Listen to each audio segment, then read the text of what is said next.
કરીને મૂકી દે. કરો ચાલો.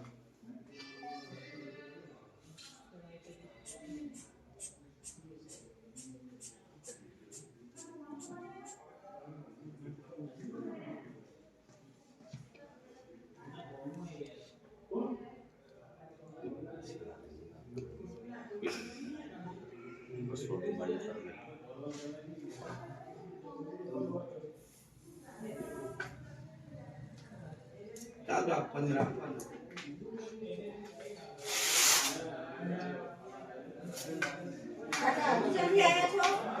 બસ સાહેબ હું હજુ નથી આવ્યો. શું તકલીફ હતી તમને? મને તો સાહેબ તકલીફમાં તો પેલી તો ખોશી કળતર બહુ થાય આખા શરીરે અને બધા શરીરે કળાજન કે ડાયાબિટીસ જેવું તમને લાગે છે એમ બધા કહે હું તમારા જોડે ત્યાંમાં રિપોર્ટ કરાવવા આવ્યો છું. બરોબર. પહેલા કોઈ આવી 15 દિવસથી તકલીફ આ 15-20 દિવસથી હજી તકલીફ થાય છે. ઠંડી આવી ને એટલેથી ત્યાં ગામમાં કે ચેક કરાયું ખરો ડાયાબિટીસ? ડાયાબિટીસ ને અમારે ગામમાં પંચાયતમાં સાહેબો આવે છે 2 જણા અહીંયા મેં ચેક કરાયું એટલે એમને મને કીધું કે તમે ભાષણ કહો. પાર્સલ પહોંચો.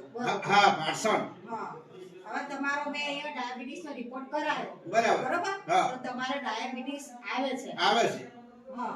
અને બીપી એ તપાસ કરી બીપી નથી. હા. ડાયાબિટીસ આવે આવે છે. છે. હવે તમે અત્યારે ઘરે કઈ કામ કરો છો ખરા? કશું કામ નહીં કરતું. બરોબર? હા. એટલે તમે હમણાં કામ નહીં કરતા એટલે બેઠાડું થોડું જીવન થઈ ગયું. આ બેઠા જીવન થઈ ગયું. પછી ગટપણ ને એવું ખાવ ને 30 વર્ષ ઉપર થાય હા. એટલે આપણે ડાયાબિટીસ તપાસ કરાવી પડે પણ બરાબર. તમે નથી કરાવતા. બરાબર. અત્યારે તમારી 65 વર્ષની ઉંમર છે હવે તમારે ડાયાબિટીસ આવ્યો છે. આવે છે. બરોબર? એટલે તમે સારું તમને ખબર પડી કે મને આવા લક્ષણો છે હા. અને તમે જલ્દી સરકારી દવાખાને આયા આયા. તો આપણે રિપોર્ટ પૈસા વગર થઈ ગયો વિના મૂલ્યે થયો અને તમારી દવા પણ આપણે સરકારી દવાખાનામાંથી જા. આપીશું. બરાબર. બરાબર? હવે આ દવા તમારે રોજ એક ગોળી લેવાની છે. બરાબર. બરાબર? નિયમિત ગોળી લેવાની હા. અને દર મહિને તમારી રિપોર્ટ કરાવવા સરકારી દવાખાને હા, હા. તમારે પ્રાઇવેટમાં કે ક્યાંય જવાની જરૂર નહીં. નથી. બરાબર? પ્રાઇવેટમાં જાઓ તો બધા રિપોર્ટ કરવાના પૈસા થાય તમારો સમય વેટ થાય અને આખો દિવસ જાય એટલે તમારે એવી બીજી કોઈ તમારે આનાથી વધારે કઈ તકલીફ થાય તો આપણે મોટું દવાખાનું છે ધારપુર. તો ધારપુર જવાનું.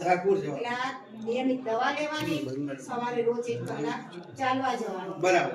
જમ્યા પછી થોડું અડધો કલાક ચાલવાનું. બરાબર. ગળી વસ્તુ બંધ કરી દેવાની બટાકા છે ચા વધારે પીતા તો ઓછી કરી દેવાની. હા, મંત્રો કરો. એટલે આ રીતે ચડી પાડવાની. હવે તમે હવે જય માતાજી મિત્રો, આજે હું ગણપતિ ઠાકોર બોલું છું. કેમ કે મને પગમાં કાંટર થાય છે, શરીરે કાંટર થાય, ડાયાબિટીસ જેવું મને લાગતું હતું એટલે મેં ગામમાં ચેક કરાયું. ગામમાં વાળા ડોક્ટર સાહેબે મને એવું કીધું તમે ભાતછેડ સેન્ટરમાં પોકો. હું ભાતછેડ સેન્ટરમાં આજે આવ્યો છું. આ સાહેબે પણ મને ચેક કર્યું છે કે તમારે ડાયાબિટીસ છે. તો મિત્રો જો અત્યારે શિયાળાના માટામાં એવું હોય ઠંડીનો પ્રોગ્રામ છે એટલે કદાચ ને શરદી પડતી રહે તો આપણે સરકારી દવાખાનામાં જ જવાય. ઓલા દવાખાના ના જવાય. ખોટા પૈસા ધૂળીની એના કરતા આપણે સરકારી દવાખાનાની મુલાકાત લો. એક અવશ્ય મુલાકાત લો. આવો અને તમે દવા કરાવો, ટેસ્ટ કરાવો, રિપોર્ટ કરાવો. રિપોર્ટના પૈસા નહીં થતા. બહાર તો રિપોર્ટના પૈસા થાય છે તો એના કરતા આપણે સરકારી આવો, સરકારીમાં રિપોર્ટ કરાવો, સરકારી દવા લો. સરસ સારી દવા વગર પૈસે આપણું જીવન ધન્ય બનાવે છે અને પૈસો આપણો બચી જાય. જય માતાજી મિત્રો.